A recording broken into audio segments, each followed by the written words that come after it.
For years, the Anderson Building has proven to be tricky for faculty and students as they navigate the separate resource and surface entrances. Jim Mead is the director of UWW-TV and lecturer in the Department of Communications. He's worked here for what is now his 16th year.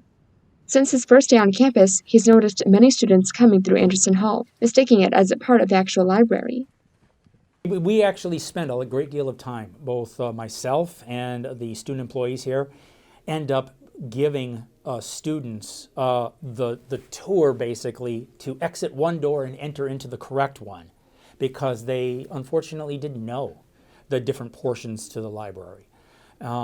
Again, I think I'm putting the stress on those who work here could be a little bit more helpful when it comes to direction about what part of the library they should go to and how to get there.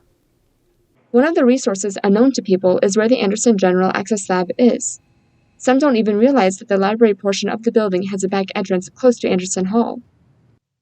Hannah Schwark works primarily as a student worker at the library's circulation desk, but also serves as a student manager on the weekends, among other campus jobs. She has enough knowledge to direct at fellow students, but that's about it.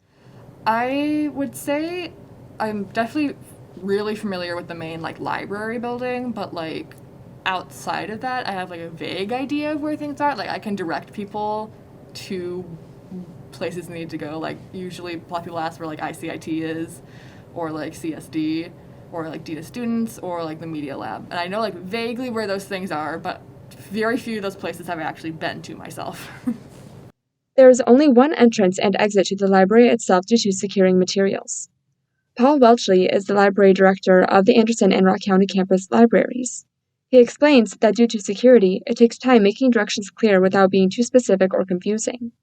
Sometimes we have to provide some additional directions. Sometimes we walk people around to the right door. But if that extra step in terms of taking time to have a one-on-one interaction with somebody also helps somebody feel like they're not just a number, they're not just a face in the crowd, that we care about them as students, then that also goes a long way to helping them feel confident in not only their experiences anywhere else in the library or anywhere else in the building, but hopefully their experience on campus as well. In terms of helping people navigate the building, he says getting feedback from users regarding where the confusion points are is one thing that's always valuable. Another student source explains that to make directions clearer, it would help if more specifics and a clarification were used besides someone just saying it's in Anderson. The determined access points depend on which direction students and faculty are coming from. Reporting for UWW-TV, I'm Danielle Cronin.